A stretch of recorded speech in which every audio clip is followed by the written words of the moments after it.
আসসালামু আলাইকুম।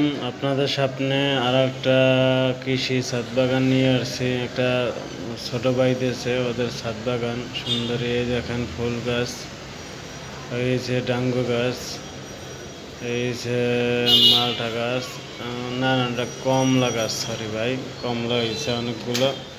সুন্দর দেখতে ছাদের মধ্যে। আসলে কি কেনাকাটার চাই, আপনি যদি একটু কষ্ট করেন, কষ্ট করে আপনার যদি ছাদ থাকে বাড়ির আশপাশে একটু গাছ গাছ লাগান, ফল টল খাওয়া যায় সিজনে, ভালোই লাগে দেশি ফল, এই গাছের ফল। এই যে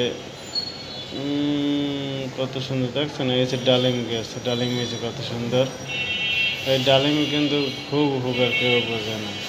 এটা হচ্ছে লেসু গাছ, লেসু হয়েছে অনেক। এবার এই পেয়ারা গাছ, পেয়ারা হয়েছে, পেয়ারাগুলো দেখতেই সুন্দর লাগে, খাইতে তো আরও স্বাদ হইবে, বুঝছেন কীরকম স্বাদ হইবে মনে করেন।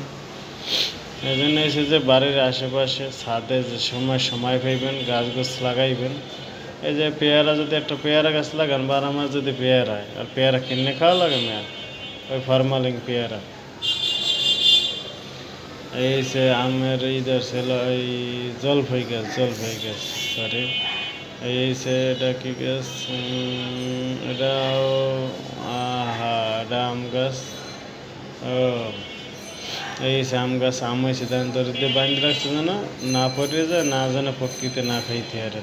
সুন্দর ডিসিশন, আমরা এরকম করতে পারেন বাড়ির আশেপাশে যে কোনো সময়। আম ধরে দেখাইতে আছে গাছ দিয়ে সুন্দর মতন, অনেক আম হয়েছে গাছে, বুঝলেন। রূপচর্যা করলে এমনি হয় ফলটা। এই পেয়ারা গাছ, পেয়ারা কিন্তু আমরা অনেক উপকার। পেয়ারায় আমরা মনে করি এই যে ফল, দেশি ফল, পেয়ারা, আম, জাম, কাঁঠাল, অনেক